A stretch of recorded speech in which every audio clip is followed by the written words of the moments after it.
it's live, pal. Sorry. We will ban you from the Summerfest. Right here in the Silverdome. Jeff Harvey. And I have half the brain that you do.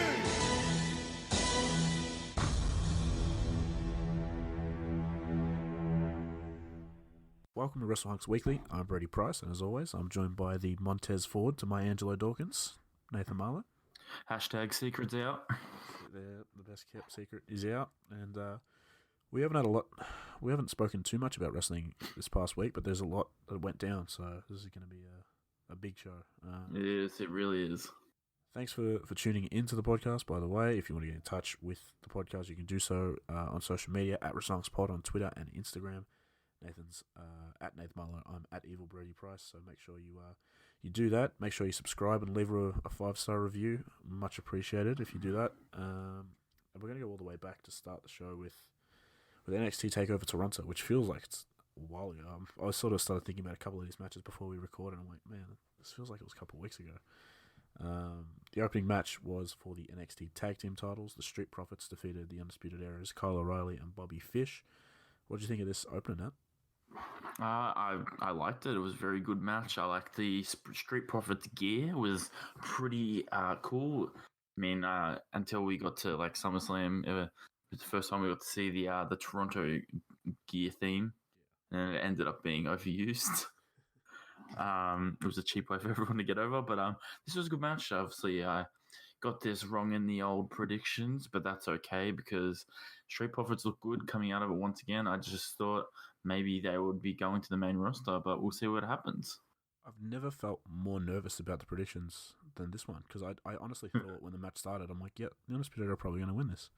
It just made sense that they win all the titles, but yeah, it was a great match, and it's cool to see the Street Profits get to shine on TakeOver. We saw them at the last one with the other match, and now they've had just a standard 2-on-2 tag match, which is really cool.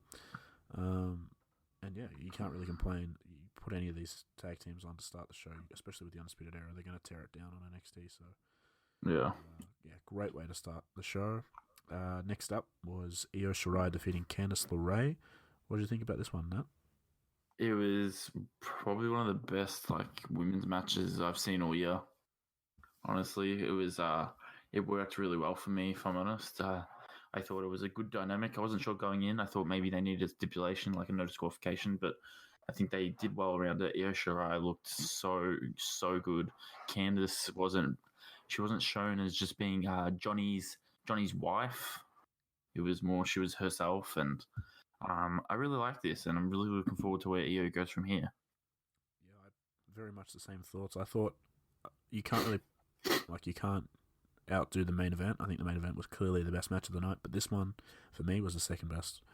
On a pretty stacked show, that's pretty well done. These two tore it up. I'm a big fan of Io Shirai, big fan of Candice. I think, like you said, if they can sort of steer away from her being Johnny's wife and she can be her own character, and she's a great babyface to have in the women's division. So I'm looking forward to seeing what they do with both of them going forward, and they definitely put in a great performance. So just proving why that there should be some more women's matches on NXT Takeovers rather than just the one title match. Exactly. Velveteen Dream retained the NXT North American title against Pete Dunne and Roderick Strong. What did you think of the Velveteen Dream retaining? I guess it makes sense since I had Undisputed Era winning all the titles, so I guess it would make sense to just keep it on Dream. But this was a great match. It was good to see Pete Dunne back in there showcasing. I like the spot where they were all just punching each other. It looked like it was like a meme of The Simpsons. It was like when Bart and Lisa just throwing their fists and kicking. Yeah. I'm gonna be doing this. I thought that was a cool spot. It was just a great match. It was good. Yeah, you're right. I've really missed Pete Dunne because I don't really watch NXT UK unless there's a big match happening. Because it's shite. Yeah, I mean, I'll probably watch the Takeover whenever. I think that's a couple of weeks away. Yeah, but yeah, it's awesome to see Pete Dunne back out there, and Roddy and Dream are obviously brilliant as well. So you couldn't really go wrong with this match. Was it Velveteen Dream's entrance that had the Raptors involved? Yes. It had Raptors and the Mountie. That's what it was to start. The Mountie to start. Yeah, that was what did you think of The that? Mountie, that was the best thing ever. I thought they were gonna boo the Mountie thing. Like I didn't know it was for the Dream. Oh, I mean, I didn't really know because for sure, because I mean, the original Mountie gimmick, they stopped doing it in Canada because they got in trouble for it. So, but it's one of the best entrances I've ever seen. Oh, he always comes up with something for the Takeover Dream. So that was entertaining. And the next match was for the NXT Women's Championship, and one we both got wrong was Shayna Baszler continues her reign as champion, defeating Mia Yim. What are your thoughts on Shayna holding onto the belt? I'm generally pretty positive about NXT, but this match didn't work for me up until the finish. I felt like Mia Yim she looked a bit shaky in there. I don't know if that's like a nerve thing from being like on such a big show compared to like the normal NXT shows. Her entrance was cool. She burnt off someone who stuck a fist out. She bad luck. Match, yeah. Once again, just the match didn't work for me all the way through. But the finish made a lot of sense. It was really well done. Shayna's arms were hurt, so she used her legs instead, and she choked the shit out of Mia Yim. She's just looking more and more impressive as she keeps winning. I don't know. I feel like I probably said this in the last takeover, but I keep predicting her to lose the title and she doesn't. So I mean, I don't know, babyface wise, who the one is to take her out. Whether it's Candice, maybe. I'm not too sure. Dakota Kai is probably coming back soon, right? So maybe that's true. Yeah. I'm actually in agreement with you. This wasn't as good as what I was hoping. Something just wasn't there. This didn't connect, but yeah, the finish made a lot of sense, and Shayna just looks like an absolute beast. So I can't really complain. And even if this isn't a great match, it's still a very good match. It's not like watching Raw and they put up an absolute stinker. This is still a solid match. So no, yeah, don't get me wrong. It was still a fine match. Like it's just it didn't work for me. We're spoiled. Yeah, we have such high standards for takeovers that we get an average match and we're like, man, that wasn't great. So. Yeah, but I'll throw a name out there. I think Rhea Ripley should come to NXT. I think she's done with NXT UK. She's done what she can do there. She's had a lot of feuds, and I think it'd be only right she should come over to real NXT. I mean, she's not really from the UK, so exactly right. And then the main event was Adam Cole defeating Johnny Gargano in a 2-1 in the not 3 stages of hell, but a best 2 out of 3 falls match. He retains the NXT title. The first fall was just a singles match, which Johnny Gargano purposely got disqualified, giving Cole the win. The second fall was a street fight, which he won. And the third fall, I don't know what they were calling it, but it was a steel cage with weapons and barbed wire over the top. So Adam Cole ends up winning that one, as they both sort of fell from the top of the cage through tables. What were your thoughts on this one? Amazing. What else could I say? I love this match so much. The Johnny getting disqualified made so much sense, and then Adam Cole getting a win back, and then you got to settle it in the cage of death, the barbed wire steel cage. It was weird. I didn't watch the pre-show, so I was very confused when I saw a cage at one stage. Oh, did they mention it on the pre-show? Yeah, that's the whole thing. They mentioned Regal did the announcement there. I didn't watch the pre-show either, so I was sort of just waiting to see what happened. But they had, I think they had the breakout tournament on the pre-show as well, even though that's on the NXT TV, I'm pretty sure. And I haven't watched NXT today, but I watched it, but they also had Breezango, but I don't know if that was on the pre-show.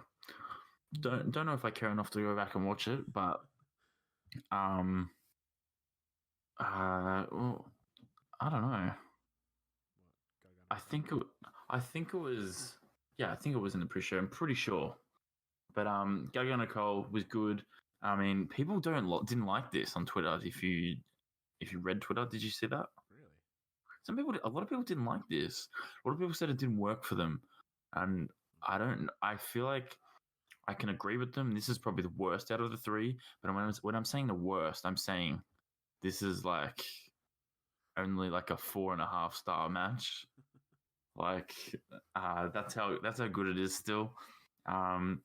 this is the end of the feud. I'd be assuming Johnny looks so good. I didn't think they'd do the cutting the barbed wire off. I didn't think they'd go that far. I thought it would just be like, it's just a visual kind of thing. It's all right. Surprised that Undisputed Era didn't really try to get involved. But there was barbed wire in the way, so they couldn't, I suppose. Oh, what about the street fight? Yeah, fair. But really good ending to the show. Yeah, I remember looking at the time at some point and thinking this could genuinely go an hour, like the way they're going. Yeah.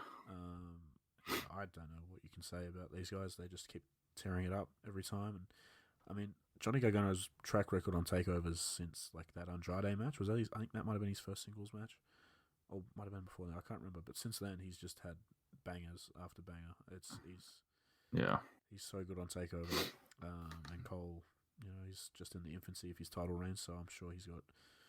I don't know who the next challenger will be, but I'm interested to see who it is. So I'll actually, I'll ask you this bit. So what did you actually think of the show? Because I've seen a lot of people said this is the worst takeover, and they said that in a nice way, being that takeovers are so good that they're always amazing. This show was just a good show.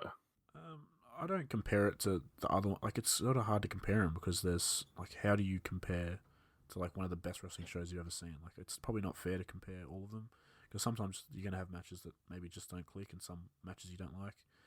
The Shayna one was one that I didn't overly enjoy, but the other four I very much enjoyed. So, I mean, if you get 4 out of 5 matches, to be as good as they were, and only miss out on the one, which was still a good match, I think you've done a pretty good job. So I still think it was a great takeover.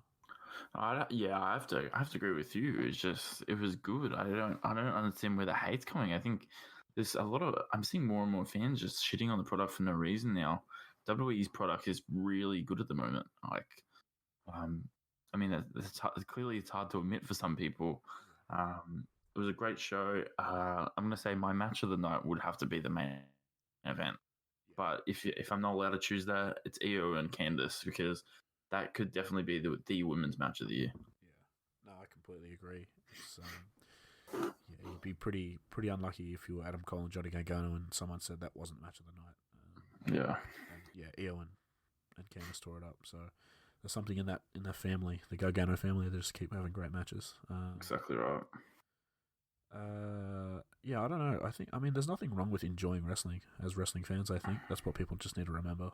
It's just because AEW is around doesn't mean we have to hate WWE or vice versa.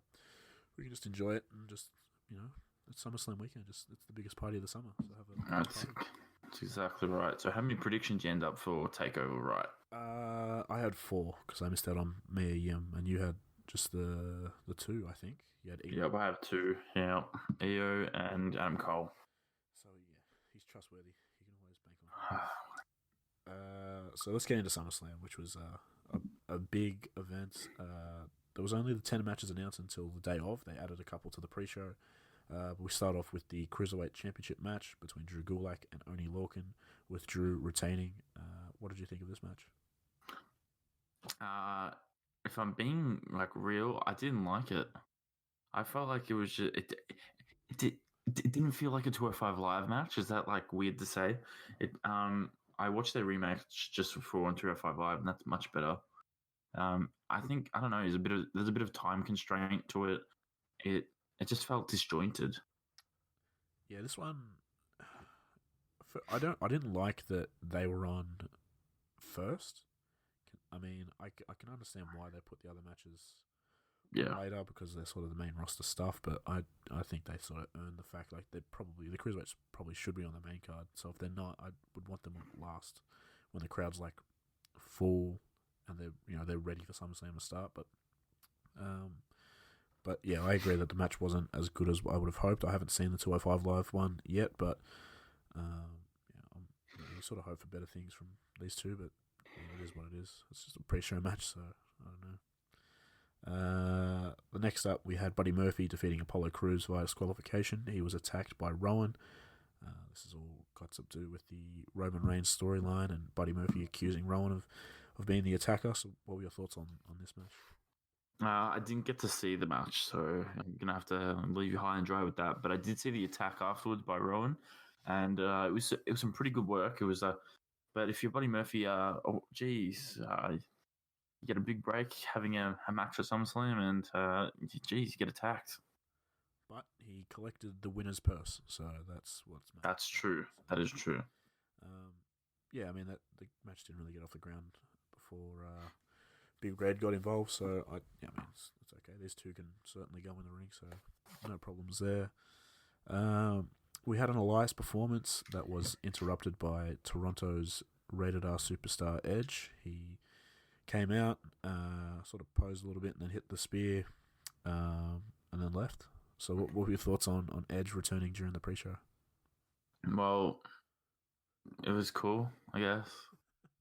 Cool. This isn't going to lead to Edge and Elias, so what was the point? That's all I'm seeing. There's genuinely news outlets reporting Edge could be coming back. How retarded could you be? I wouldn't consider them news sources, but yeah, fucking. You see, do you know Brad Shepard? I know the name. Yeah. He's fucking shit, really bad news, fucking in quotation, news writer. He kept saying Sasha Banks was coming back, and then he tweeted out, "Told you so," but he's written at every pay-per-view that should be coming back. It's like so bad. But Edge interrupting Elias, cool moment, but now thinking about it, it didn't work. I kind of I mean, there's no point to it. It doesn't really do much for Elias. I like the fact that, first of all, the pop. That was a cool pop for the pre-show. When you hear that, you think you know me. Yeah. So that was cool. And then it's on the pre-show, which is free, and this could help get people to, I mean, not buy the network because it's free for the first month, but you know that people might tune in because they saw this. So I don't know. I guess that might be the reasoning. And he's from Toronto, so you know he's going to get a reaction. But yeah, I mean, that doesn't really do much for Elias. And then the last match on the pre-show was Alexa Bliss and Nikki Cross defeating the Iconics to retain the women's tag team titles. What did you think of this? It was okay. I mean, the best point of the match was Alexa Bliss's gear. Yeah.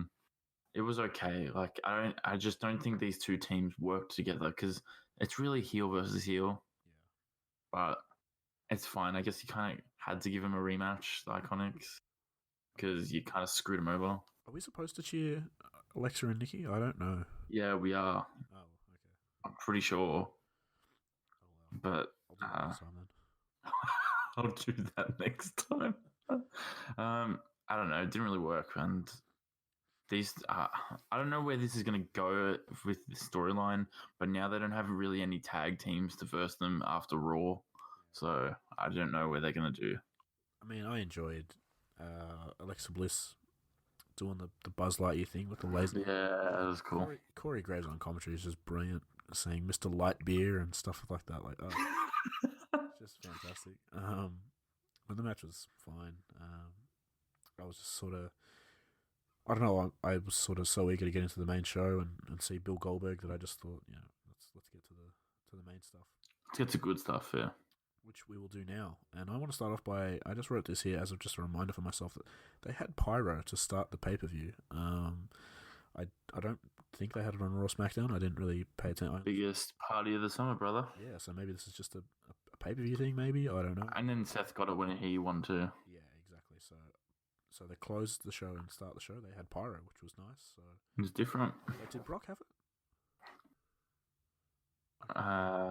No, I don't think so. I don't think he did either. But yeah, I mean, so Pyro twice in the show. That's more than what they usually do. So that was kind of nice. And the first match was Becky Lynch defeating Natalya to retain the Raw Women's Championship in the submission match. She won with the Disarmer. What were your thoughts on this, Nat? Terrible match. I'm not even gonna lie. I hated it. I honestly, there's two submission matches you can do. You can do the one where you actually do a multitude of submissions, or do the one where you only do the finishes. And this was that, and it didn't work for me at all. That's just personal opinion. I didn't like it, and it just never felt like Natalya had a chance of winning at any stage. Like even when she had her sharpshooter wrapped around the post, like it didn't even look like Becky was going to tap. So it just didn't work for me, and that's okay. I thought this match was okay. I enjoyed the fact that they didn't have rope break because that would have made no sense. If they don't break after the counter five, they get disqualified. So it doesn't. That I like that. And it was important for them to tell that. Yeah. So they did well there. Yeah, I mean this isn't. I mean the build wasn't great. We sort of spoke about that going in, and I'm sort of with you. I just didn't really care too much about this one. I was sort of glad that this was getting done over and done with at the start of the show, and I could there were a lot of matches toward the end of the show that I was looking forward to. So Becky retaining makes sense, and she's obviously got a new challenger that we'll get to later on in the show. But yeah, I mean, good for Becky. The next match was Dolph Ziggler and Goldberg. Goldberg won within a couple minutes, I think it was. Post match, Dolph Ziggler wanted a little more of Big Bill, so Bill came down and speared him another couple times. So, what did you think of Goldberg's match with Dolph Ziggler? I mean, it was actually not bad. Like, it was what it was. Like, we didn't expect anything more. Yeah. It just, I have to agree. I saw Jack Swagger going off at Goldberg on Twitter, and I have to agree with him. Why kick out a 1? Yeah. I don't get that. Like, that's just... The whole point of that start of the match is to make it feel like Dolph was going to win. Yeah. He couldn't wait an extra second to get a 2 count. Yeah. That hurt me. It's whatever. It happened. Goldberg looked good. Yeah. But, I mean, I didn't think I'd come out saying that, but he looked good, and I didn't hate this angle. It worked. People didn't enjoy Dolph keeping talking shit and getting beaten down again. I liked it. It was a fun part. It was like a fun, lighthearted match to the show. I liked it. I mean, you got to get your money's worth with Goldberg, so yeah. He's going to win with 1 spear and 1 jackhammer. So how do you get another 2 spears out of him? You get Dolph to talk shit about him, I guess. Exactly right. I actually, it's not something I really thought about, but him kicking out at 1 just makes no sense. And that super, like that, when he hit the super kick, you think he has a chance, and then you're right. Once he kicks out at 1, because he hits another super kick, doesn't he? Yeah, and then the same thing happened. Yeah, so like after that second one, you don't really like if it's a 2 count and like a close to a 3, then you think, a second one might do it. But him kicking out at 1, you're just like, okay, so Goldberg's kicking out of the super kicks, and then he's gonna come back, which is what happened. Yeah, this is sort of just cool. Goldberg's here. We get to see him. I'm gonna put in. I'll just say some news now because I don't have it in my actual news, but I remember reading it last night, so I'm gonna bring it up now. Dolph Ziggler requested his release. Really? But it was a handshake agreement. Him and Vince. It was for after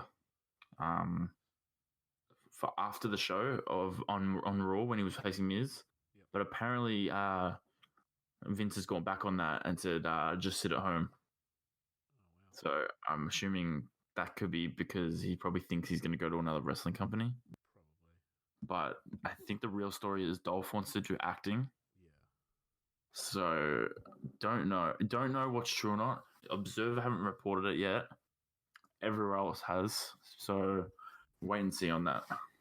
I mean, everything we hear, we probably feel more that Dolph wouldn't go to AEW. He'd probably lean towards doing other things rather than wrestling. But yeah, it's an interesting thing to keep an eye on. The next match saw AJ Styles defeating Ricochet to retain the United States Championship. A little bit of help from Gallows and Anderson. What did you think of this one? It was the second longest match on the show. I didn't. Out of them, what have they had? 3 matches now? I think so. I think this is the weakest one they had, to be honest. It was like fast in some spots, but like overly slow in others and disjointed. But I think if I'm looking at overall, it was a good match. But I'm kind of hoping this is the end of it. But then on Raw, Ricochet was helping out, so I'm not sure. Yeah, I mean, there was a couple spots in here that were fun, and it was a solid match. You're not going to get a bad match out of these two. Yeah. Ricochet sort of using Anderson and Gallows as like stepping stones to get to a Hurricane Rana to AJ on the outside was brilliant. That's something I don't think I've ever seen before. And then getting caught in midair into the... Was he going for like a 450 or a Phoenix Splash or something? He got caught into the stalls. Yeah, 450, I think. Which was just very impressive. So a cool finish, and there was a cool spot in there. Ricochet always looks great. AJ's great, so nothing wrong with it, but you're right. Yeah, exactly. These matches just haven't got to that point where we thought it would, considering that's out there. Next up, I've just got here the Street Profits. Ric Flair had a woo off, which was... that's good. I mean, what did you think of the Street Profits interacting with Nate? Perfect. You couldn't have asked for a better person to interact with. It just reminded me of the Jay Lethal Ric Flair woof. That was what it reminded me of. This was cool. Like when they get segments like this, it's cool. When they get segments with Seth, it sucks. Yeah, I like the stuff with Kurt was fun, and now the stuff with Rick. So yeah, very entertaining, the Street Profits. So that was a lot of fun to see. Next up, Bayley defeated Ember Moon to retain the SmackDown Women's title. What were your thoughts on? And I think she won with a Bayley to belly off the top rope. So what were your thoughts on this? I was watching it and it was very hard. The crowd weren't into it at all. But I think the match was pretty good. Like there wasn't anything over the top like that stood out. But it was a solid match between two baby faces, and it's kind of hard. But I think they did fine. And I mean, this is just a one and done. Or I thought it was until SmackDown, actually. But what did you think of it, actually? Yeah, it was kind of hard considering that I don't think people are fully invested in Ember Moon as an actual to the title. And it's a shame because she's so good in the ring.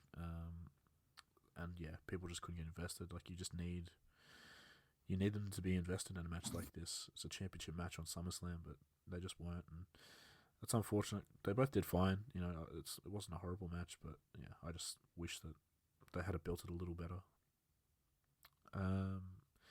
Next up, we saw Kevin Owens defeat Shane McMahon. Elias was a special guest enforcer. If Kevin Owens had lost, he would have had to quit WWE. He ends up winning with a low blow to Shane while the ref's back was turned, and then a stunner. What did you think of KO getting the win at SummerSlam?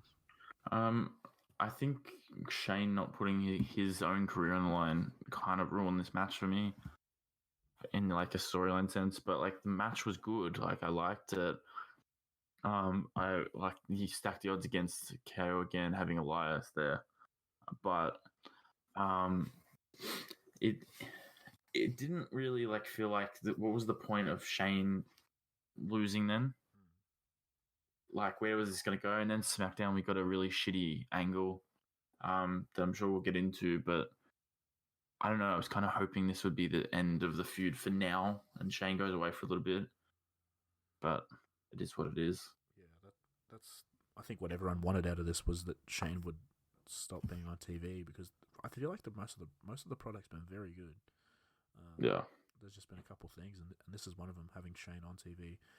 It would have been good to get KO the win and to get rid of Shane so he could move on and do something else. But unfortunately, we're probably going to keep seeing Shane. I mean, the match was fine. It was sort of stop and start.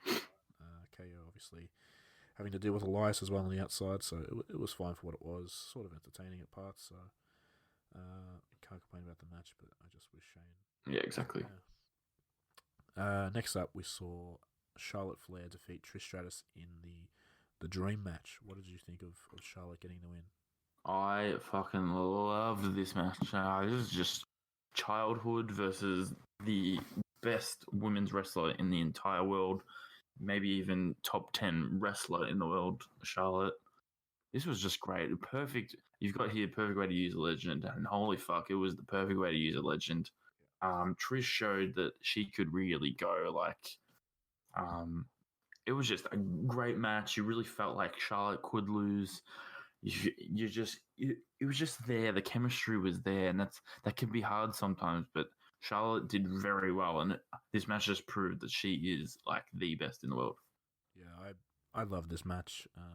Trish using the figure 4 and then bridging into the figure 8, like the pop that she got. No one's ever done it. Oh, brilliant. It's perfect. Yeah, the reason I said like is that's the perfect way to use a legend is because we see them bring back these guys and you know, They never take a loss. yeah, DX like forcing the OC out of the ring and like things like that. Like when we mentioned Mick Foley putting over Bray Wyatt for Raw Reunion was basically the only time that a legend actually helped put someone over. Fucking Mick Foley does everything. Fucking held up the shitty 24/7 championship. He does anything for the company. Exactly.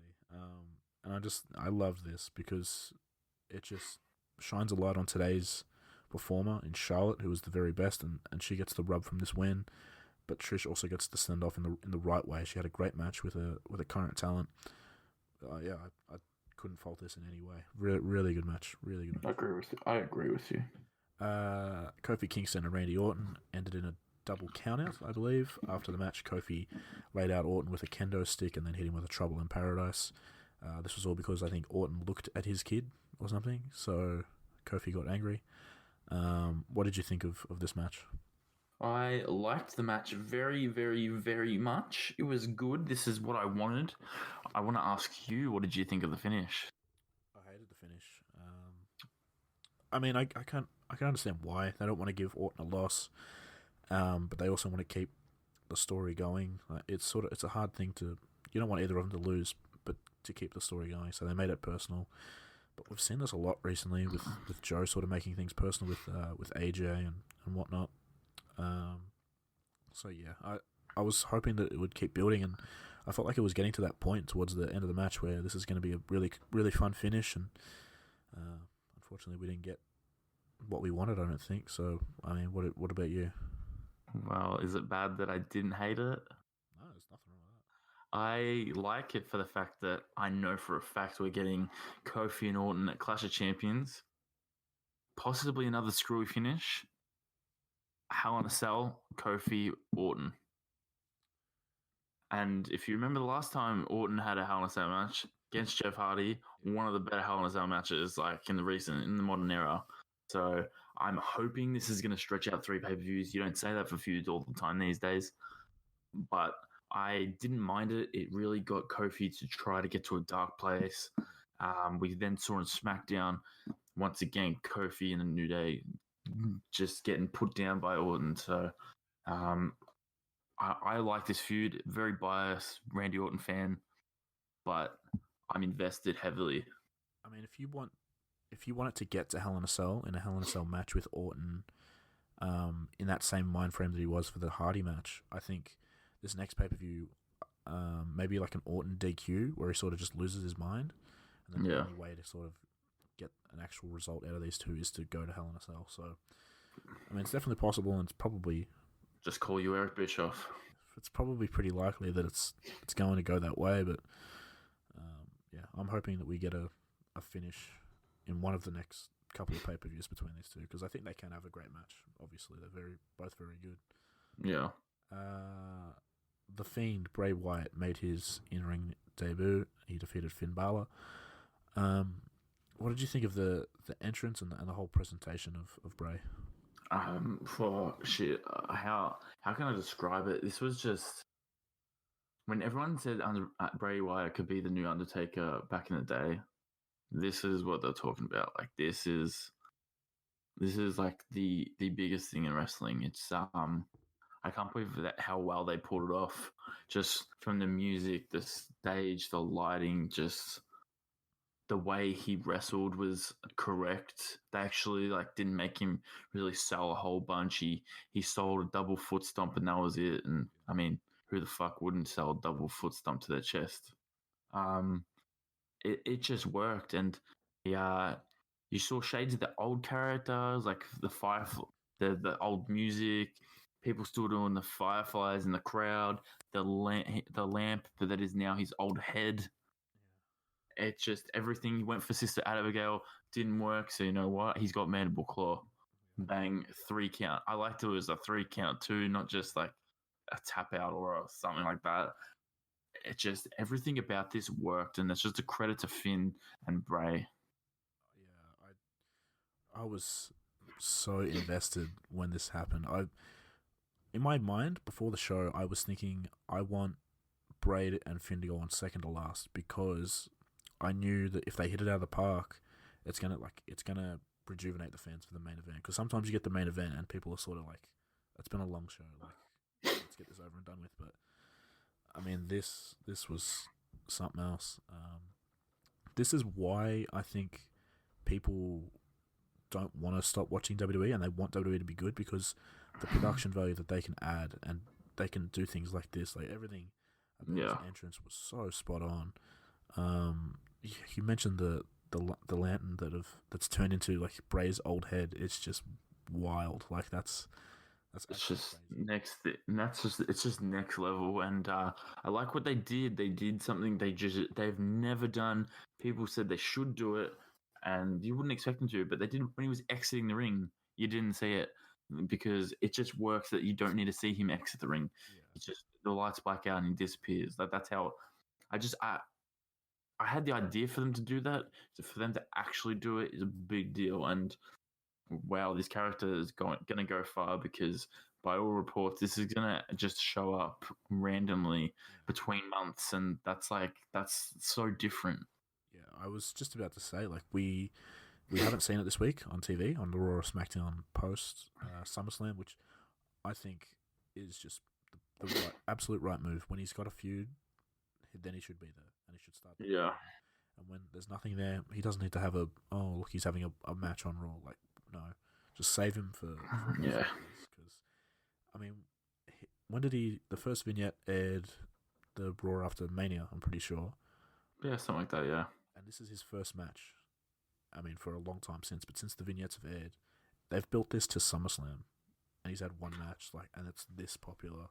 I don't reckon his next match is until like Royal Rumble. Yeah, I mean, I'm okay with that. Because I wouldn't expect him to be at Survivor Series.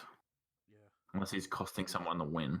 Yeah, maybe setting something up, but yeah, this was brilliant on all parts, and Bray is just, I mean, he's looking like a top guy, and hopefully they treat him that way. Depending where stories go, I'd like to see him go after Braun Strowman. Yeah, that could be cool as well. That's just me. I don't think right neck like the times yet, but I think that could be somewhere they go. Something I've got here is during the pre-show, the OC came into the Finn's locker room and said, if you ever need help, just say when. So I've got here. Do you think that the OC is like maybe that's where Finn goes when he comes back after his little break that's been reported that he's having? Should he join the OC and maybe turn heel? My thought in my head after Raw, that I'm thinking the US title match next week on Raw, which is Braun and AJ. If you didn't know that, yep. I think this is going to lead to a 6-man tag at Clash of Champions. Because Clash of Champions, I mean, you could have the US title versus the Universal title, OC versus Ricochet, Braun, and Seth. I think this then leads to we still got Hell in a Cell, so maybe we do get Seth and AJ in a Hell in a Cell, maybe, or someone else. I mean, I don't imagine they'd have Ricochet and AJ in Hell in a Cell. Probably not. But then that takes us to Hell in a Cell, and then what's after that? Then we got Survivor Series. Yep.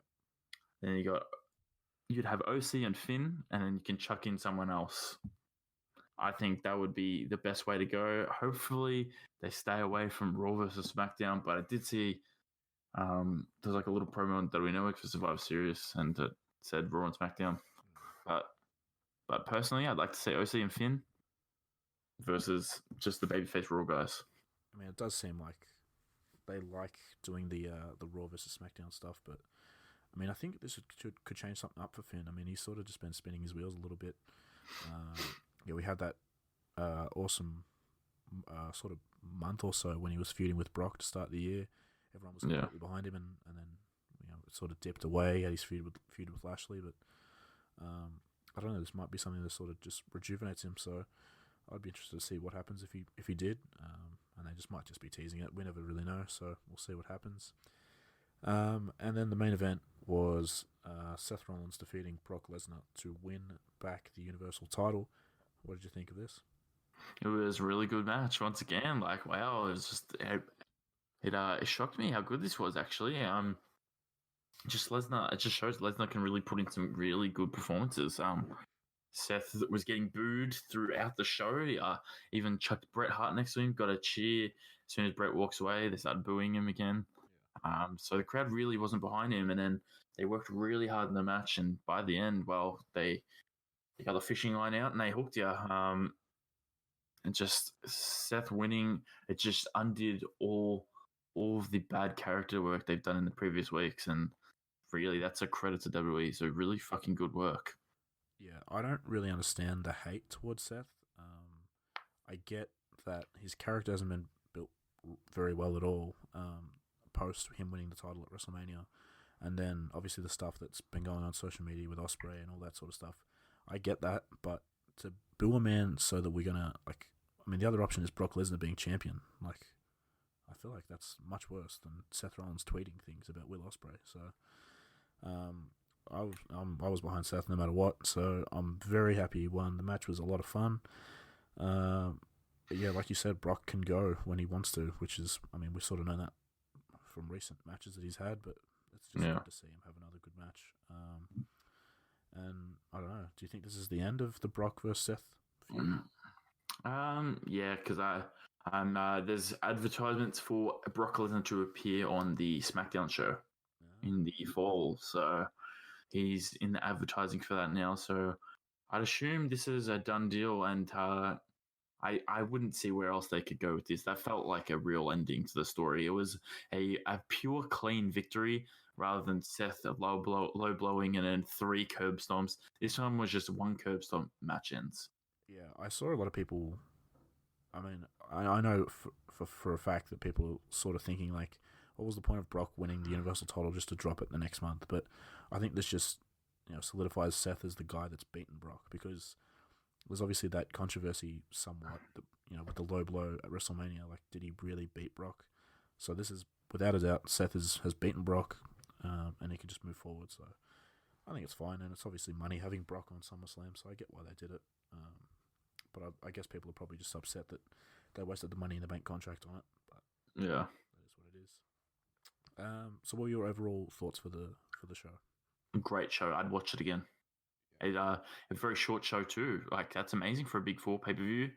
Yeah. It just flowed really well, and just amazing work, WWE. Really, you've hooked people back in. People aren't talking shit about you anymore. I don't know, I meant to say that. I think it was like 3.5 hours.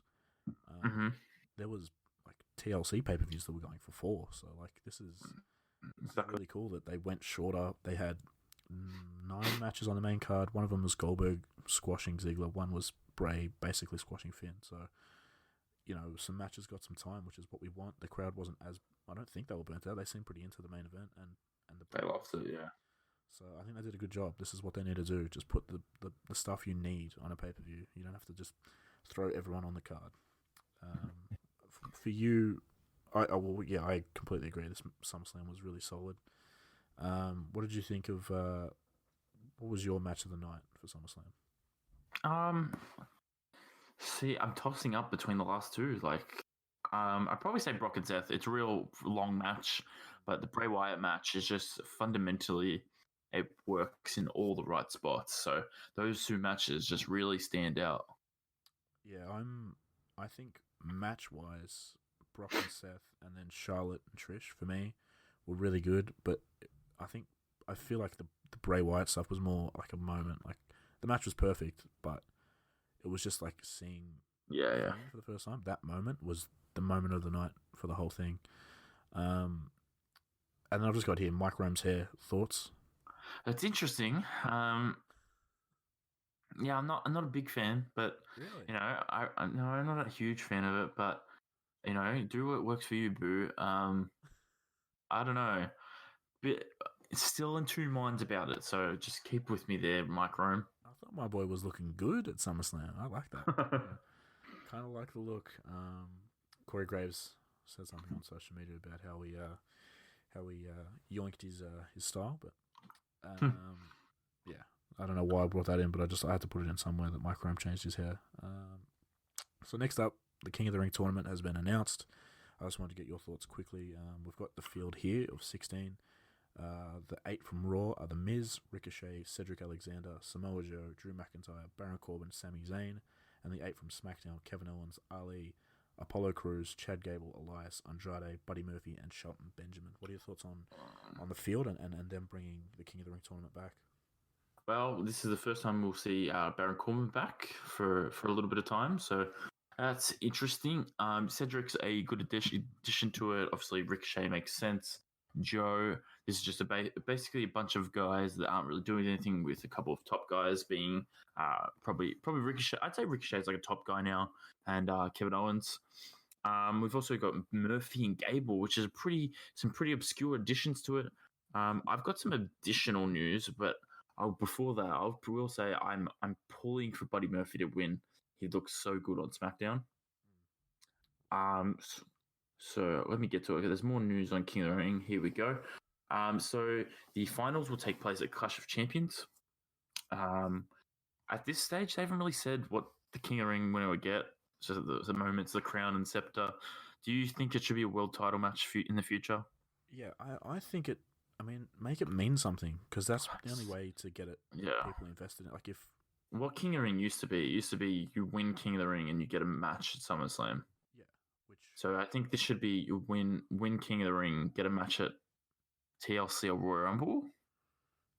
Yeah, I mean, whenever, as long as it's like you get something, then at least, like, you know, it's rewarding you. Like, otherwise, you just win a king gimmick. Yeah, otherwise, yeah, you get to be and then you start, like, I don't know, it only ever worked for Booker T when he started becoming King Booker. That's the only time it's ever worked. I'm sorry, Sheamus, but your crown wasn't great.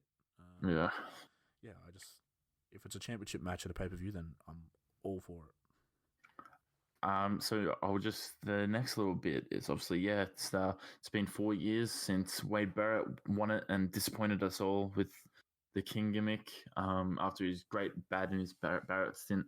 But Madison Square Garden have actually confirmed that semi-finals of the King Ring will take place at the venue on the September 9th episode of Raw and September 10th episode of SmackDown.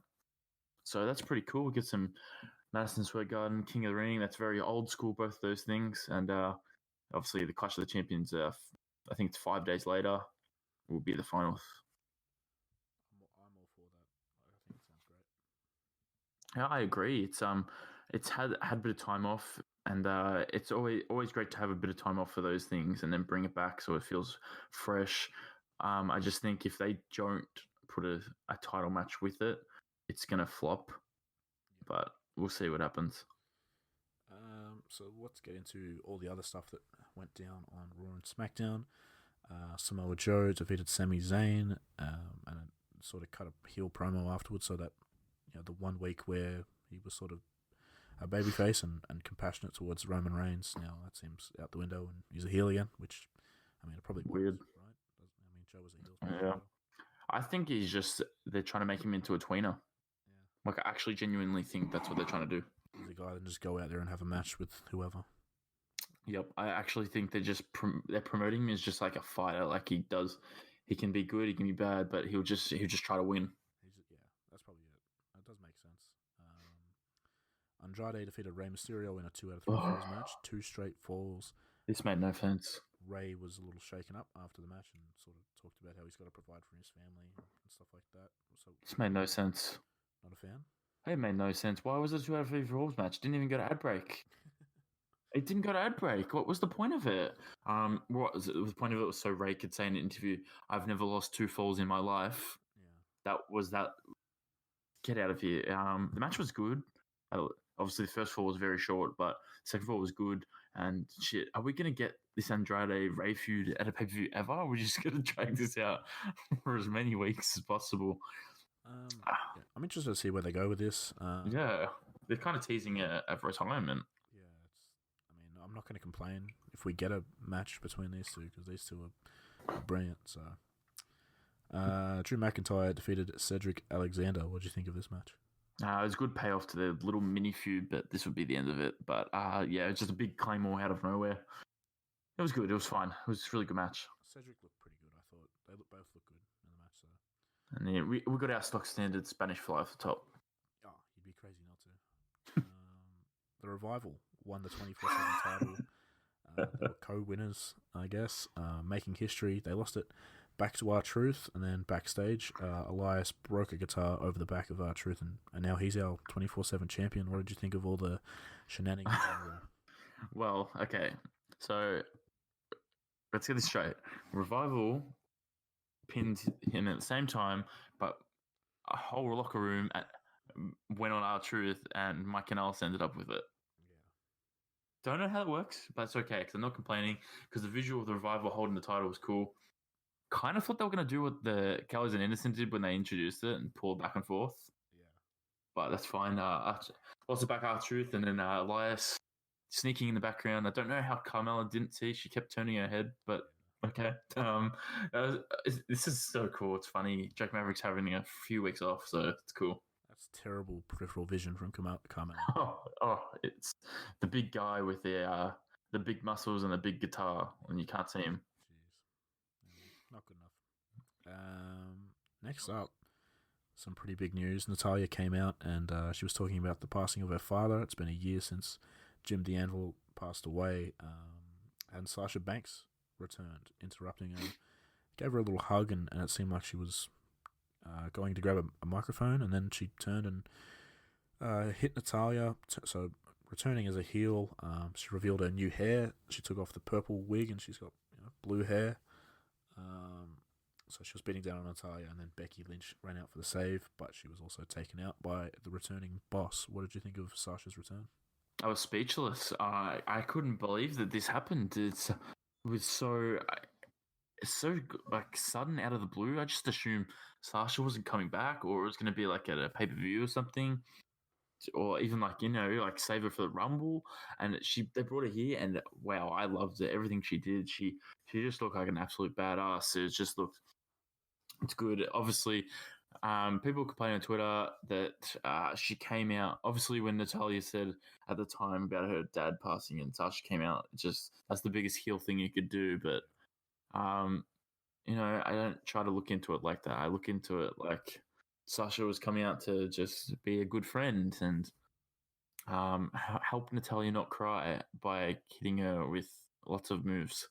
And then Becky ran out for the save, got absolutely killed with a steel chair. Don't give a fuck that she got hit in the back of the head. It's fucking wrestling. Grow the fuck up. Honestly, sick of seeing like, whose fault was it?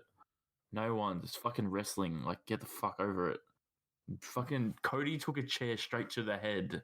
Straight to it without fucking hitting a little bit of the back. So get over it. Whatever. This was amazing. Looking forward to Sasha.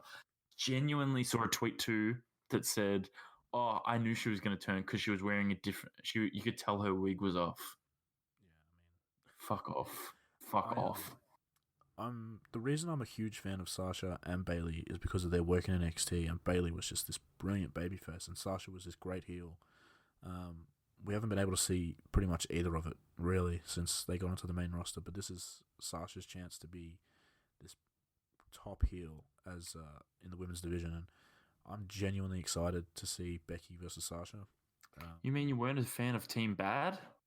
I mean, Tamina probably just hindered a little bit.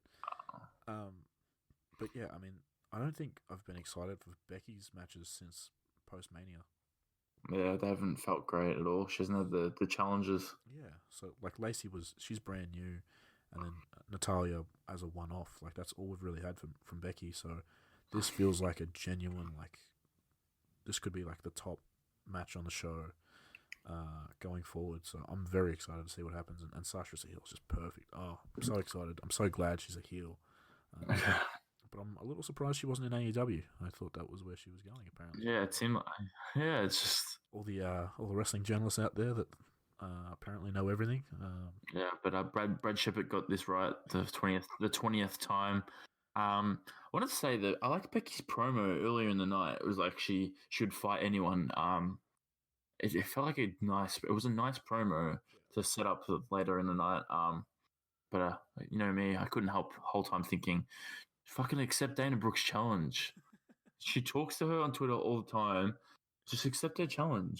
She's a little coward. She's scared. She's scared. Exactly. But this was really good, and credit to WWE. Just I didn't expect it. Yeah. We saw the women's tag team champions retain their titles against Asuka and Kairi Sane. So Alexa Bliss, Nikki Cross, still champions. 2 title defenses in 2 days. That's just about as many as the Iconics, which is pretty impressive. Do you like the fact that they're actually on TV? I guess. I mean, we didn't really see the Iconics ever defend, so they wouldn't be on TV. They would do WWE.com exclusives. Like, it's weird. I mean, at least we got Kairi Sane this week, and not like last week. We got Asuka and Io Shirai. So that's good. She decided to show up this week. Paige wasn't there. She's getting surgery on her neck, so all the best to her. But it wasn't a great match, and I just feel sorry for Asuka every time. Yeah, I mean, it feels like we've been, apologizing to Asuka for what you had to go through pre-WrestleMania. So, yeah, I'm pretty much the same.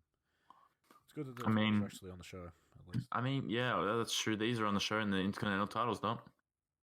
Who's the champion? Oh, Shinsuke. I genuinely had to think about that for a second.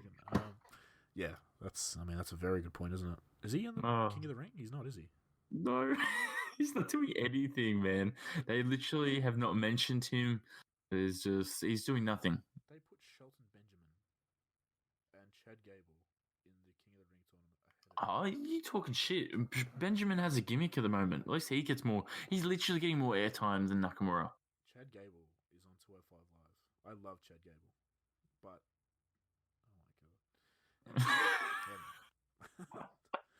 and they've taken everyone on SmackDown he can feud with. I'm very upset you brought this up. Now I'm kind of pissed. Oh no, I was thinking about it the other day. I was like, no, but I thought about it like this. He's just gonna hold on to the Intercontinental title for a while. Cool. In 3 years, we're gonna be like, what happened to that title? And Shinsuke's gonna have the longest reign of all time. So that's pretty cool. But we're just gonna we're probably gonna end up getting a SmackDown match where he just loses it, like exactly what happened. With Finn. Yeah, that too. Yeah. I'm upset now. That's not good. That's okay. The main event, Seth Rollins defeated AJ Styles by disqualification when the OC interfered. Ricochet tried to make the save, but he was beat down as well until Braun Strowman made the save. And like you mentioned earlier, AJ Styles has decided to put his US title on the line next week on Raw against Strowman. So what did you think of all this? Really, really good work. I'm excited for this. I hope my thing comes true. For my story arc, it's going to be a 3-way at Clash of Champions, and then we're going to get Finn in the OC. I really hope this happens. It might not. That's okay, because Braun Strowman came back, and he's been kind of absent from TV. He had 1 week where he faced a jobber for literally no reason because he's already an established star. But I love when Braun comes back. The crowd loved it. Absolutely loved it. It was electric seeing Braun hand the title to Seth. So that's a little thing to take note of. I honestly don't think these two will have a match together, but it's good to have that in the back of your mind. Yeah, I mean, I think it's good that they've finally realized that, you have a lot of talent on your roster, so it's okay if 1 week you don't have something for one of these big names to keep them off TV. And Braun being off TV is good, because then when you see him again, you're like, oh shit, Braun's back. But that's how they used to do it as well. Like, they didn't have the stars on like every week. Like some there would be a week or two that Stone Cold wasn't there. Like, it's just like on the old WWE TV, you wouldn't see Hogan on TV. It's something NXT do, but obviously they're an hour show. So exactly. It's easier, but like Adam Cole isn't going to be on every NXT episode. You might get Dreams on like 2 maybe. Exactly. So the crowd loved seeing Braun. It was probably, I don't think he was on SummerSlam at all. Was he in a backstage promo or anything? No, I don't think so. I'm pretty sure he wasn't. He got a pretty good pop. Yeah, the first time the Toronto crowd saw him for the weekend, so they popped for it, which is really good. But I'm very interested, just like you. I know you're a big Braun fan, so I'm excited to see what Braun does going in the next couple of weeks or so. So that was all of Raw. SmackDown, we saw Charlotte Flair defeating Ember Moon in a pretty good match. What did you think of this one? Yeah, great match. It was really good. And it made a lot of sense for Charlotte to win, because obviously she's clearly the best in the world. Like, At this point, I'm literally thinking like Charlotte could just wrestle men.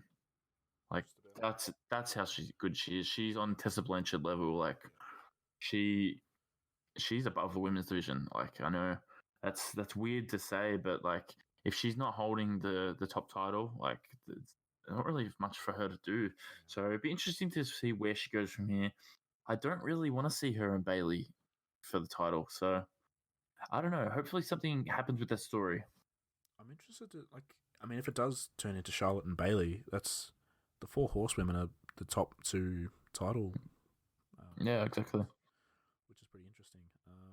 I thought this was great for Ember Moon. She actually got to shine and have a good match, and the crowd was into it. It's just, it makes a lot of sense. Put her in with Charlotte because Charlotte was, she can have great matches and Ember's great as well. So this was a lot of fun to see this one open up SmackDown.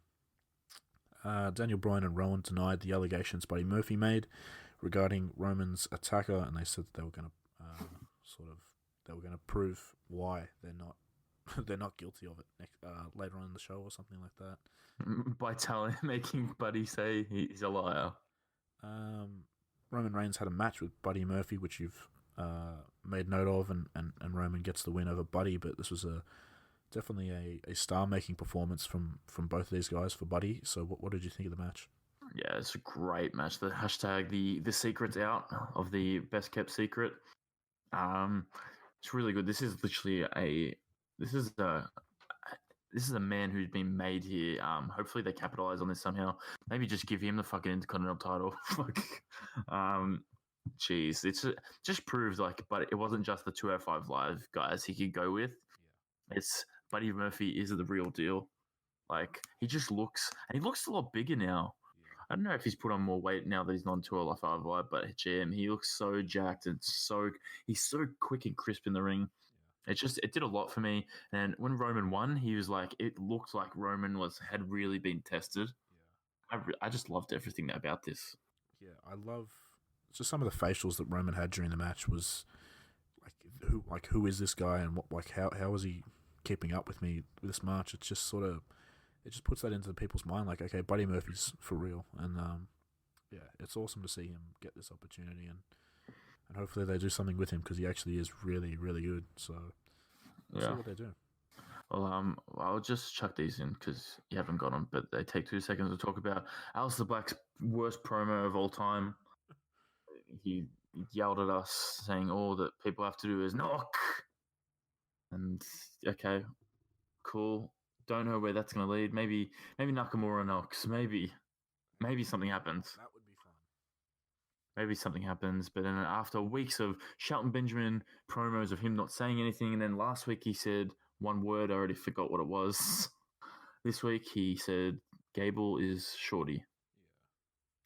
Yeah. So that's cool. The story arc, because Elias called Gable short last week. So build him up perfectly for the King of the Ring.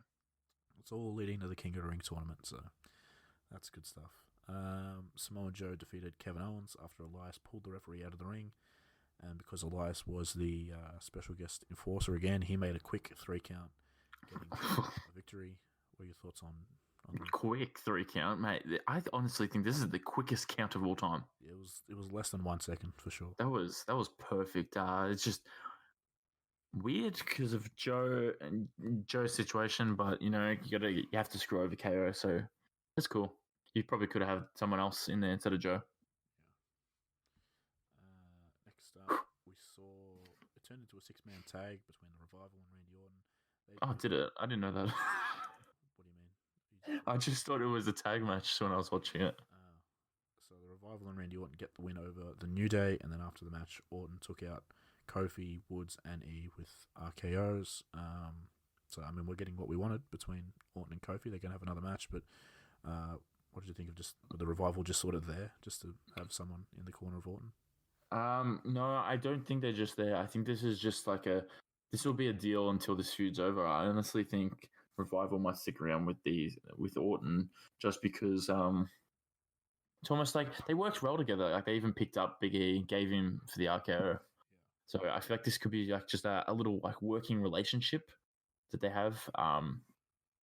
like obviously the Revival don't like the New Day, so why not bring them in and help you out with your mission? Yeah, does make sense.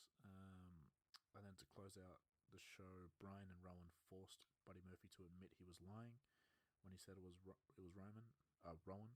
that attacked Roman Reigns.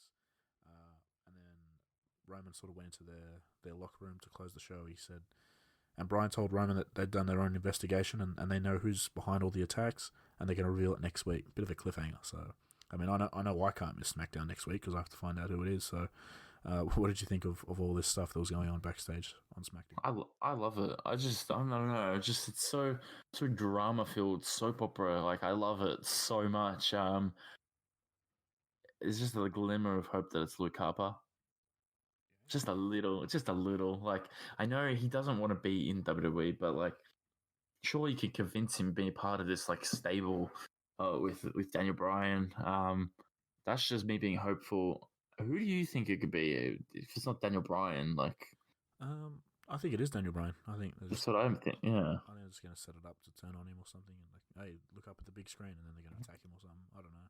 Right, but maybe it could be Nakamura. Hey, you never know at this point. At this point, maybe he might legitimately try to hit Roman with a car just to try and get on TV. You just never know. So that's. Oh my god! Speaking of, I saw it was on the ending of Botchamania. So the episode of Simpsons where Homer the trampoline. Yeah. He goes trampoline, and then he goes, "No, you don't," and he smashes. And then when Homer he smashes the car, like he says, "No, you don't." Yeah. And then it cuts to the car hitting Roman. Oh, that was funny, man. So we're going pretty long already. We obviously had a lot to cover with the weekend, so we'll get stuck into your news roundup, Matt. There's a lot of news to go through. Let's just bang, bang, bang. So Orange Cassidy, newest member of AEW, confirmed on being elite in the greatest vignette of all time. Huge. Squeezes the orange juice into the blender. Then he blends his contracts, which doesn't make any sense, but it was funny. That's cool. Good to see him. Obviously, he's made a appearance in AEW before at the Double Nothing pay-per-view. Next up, WWE has officially confirmed the theme of SmackDown's first episode on Fox.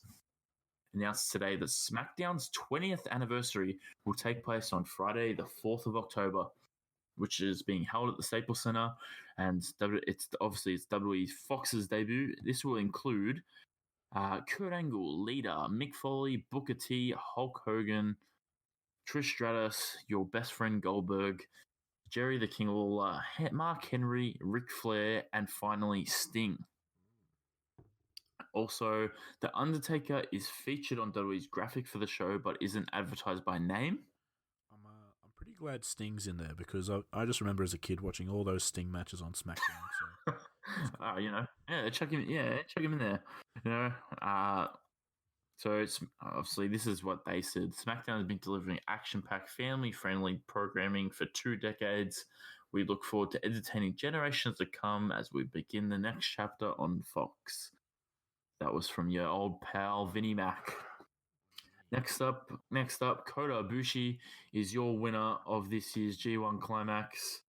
3 straight nights at Budokan Hall, wrapping up with Ibushi defeating the great man Jay White in the G1 Finals.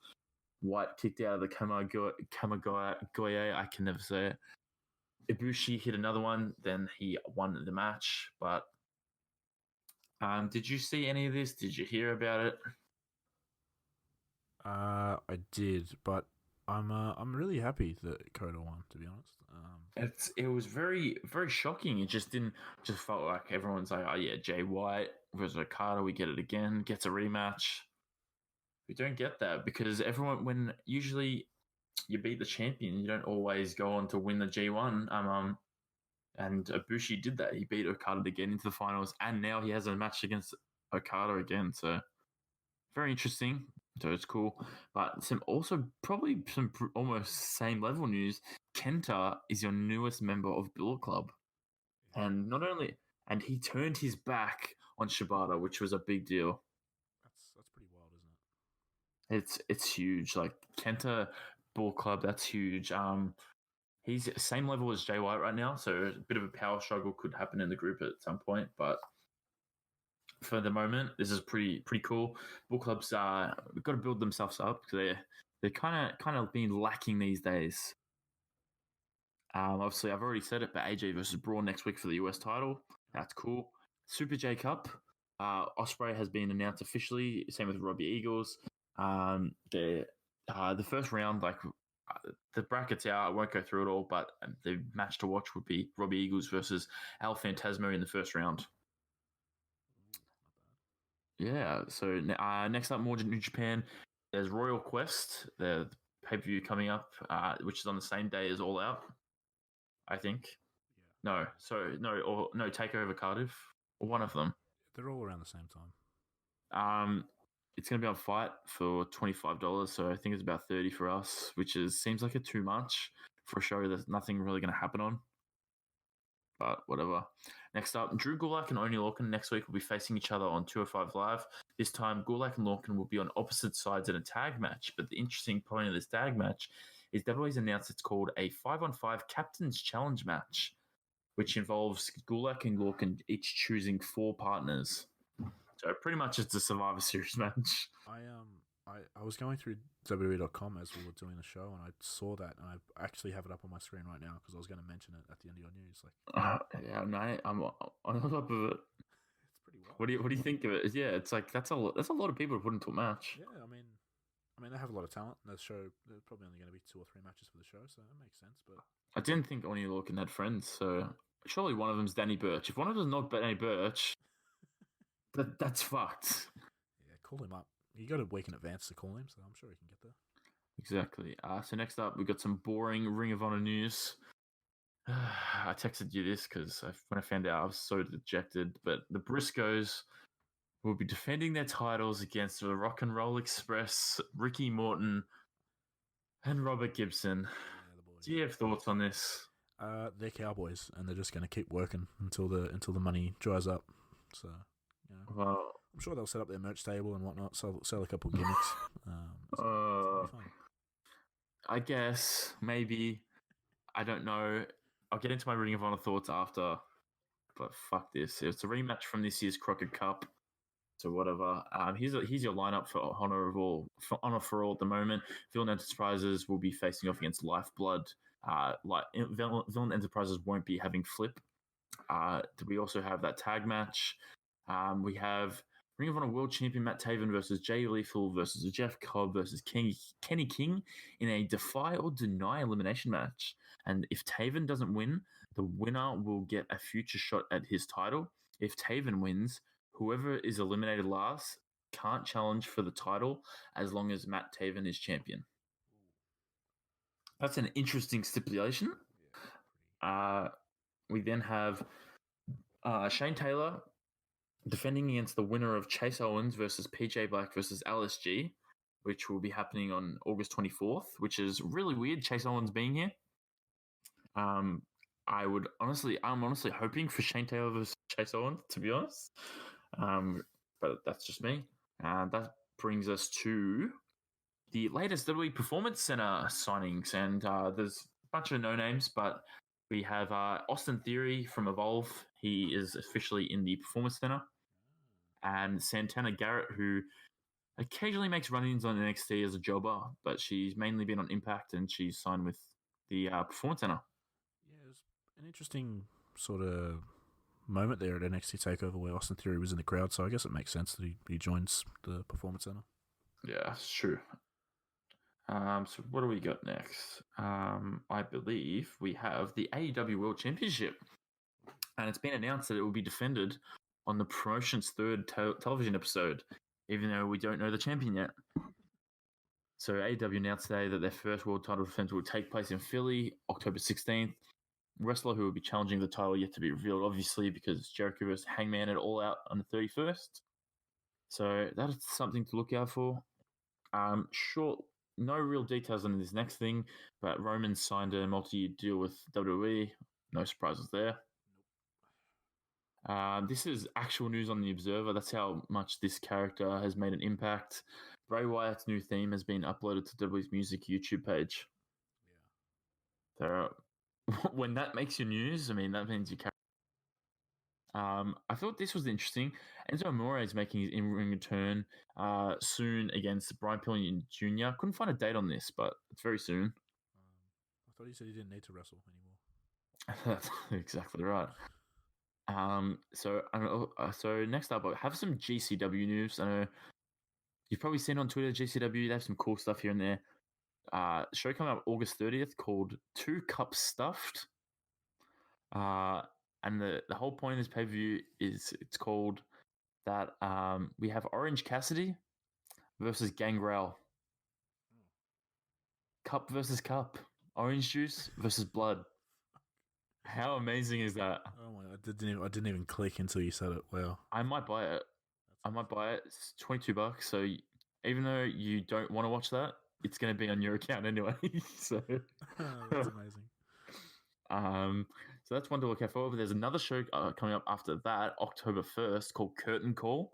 You can already see where this is going. GCW saying goodbye to Joey Janela and Marco Stunt and Jungle Boy for now. So that'll be one. But this isn't even the best part of the show. GCW is now debuting a new wrestler. Do you know who it is? I have no idea. The viral stuntman himself, Superhuman. Are you fucking kidding me? I'm not kidding you. Oh my god. I'm buying this show too. I'm buying this show too. It's amazing. I can't. They're just tuning out some good shit, honestly. And then September. I think September 15th as well. There's Bloodsport 2, which I'm gonna buy. I'm definitely buying that, and you're gonna have to watch that. Yeah. More indie news: Jordan Grace versus D'Lo Brown. I thought that was a cool indie match that's gonna happen soon. But I want to read out this story. It's fucking god awful. It's called the pregnancy angle, and it features Becky Lynch. I'm gonna read it out for you, Brody. Are you ready? I'm very ready. The title: I'm pregnant. So this would start out with Bex not wrestling for a few months because of an injury, but only Hunter would know what's going on because that's her boss. Then one night on Raw would start with Becky in the ring. She would then ask Seth to come to the ring because she needs to tell him and us something. So Seth would come out and be like, "What's up, Bex?" She would say something like, "What?" Then Seth, wait. Wow, this is poorly written. She would say something like, "I don't know what." Then Seth would be confused as hell. And then Beck would say, there's 3 people in the ring. And after a while, she would give up and say, "I'm pregnant, you doof." Seth would be shocked and obviously he might even cry. Then he would hug Bex, might even pick her up for a second. Sorry, it's just hard to read. It looked like it said Beck. Picked her up for a sec. Then he would get down on his knees, kiss her tummy, cause it's a cute thought. The end. What did you think of that story? It's going viral on Twitter at the moment. Okay. Someone posted on Instagram and people making fun of this person. Fucking hell. It's a Seth and Becky Stan page on Instagram. I mean, I've seen worse things on WWE TV. So. I mean, what about Daddy Dean with his blood? Remember, that was a good comment. Yeah, I'm still scared. My last piece of news: Dave Mastiff and Joe Coffey will be facing off at Takeover Cardiff in a last man standing match. So that's cool. Let's brush over the YouTube roundup. Not a whole lot of YouTube videos. There's up, down, down with Xavier Woods, Tyler Breeze. I think it's the second last episode. So that's cool. Celtic Warrior workouts with the paraplegic himself, Edge. Demeti's Donuts, episode 49. They didn't do donuts. They did crepes. I feel betrayed. We'll go a roundup of wrestling, Ring of Honor, Lifeblood versus Villain Enterprises, 8-man tag. Being the Elite was not bad. It felt like another throwback kind of episode. Yeah. Find out Bucks versus Private Party on week 2. Next up, there was Jordan Miles and Cameron Grimes on NXT TV. But if you're strapped for time, I'd skip NXT TV. Just not much wrestling on that. NXT UK, if you're going to watch anything on it, Noam Dar comes up to commentary in a match and he just starts to call everyone Dufty. And there's a Walter promo where he was training people, but he's making them punch him on purpose. And then he started saying, "Call yourself Tyler Bate" or something. It was weird. And then Cassius Ohno and I forget his first name, but Dragunov had a really good match. And that's wrestling for the week. That's a pretty comprehensive news roundup. And just before we go, we'll close it out with this week's top 5.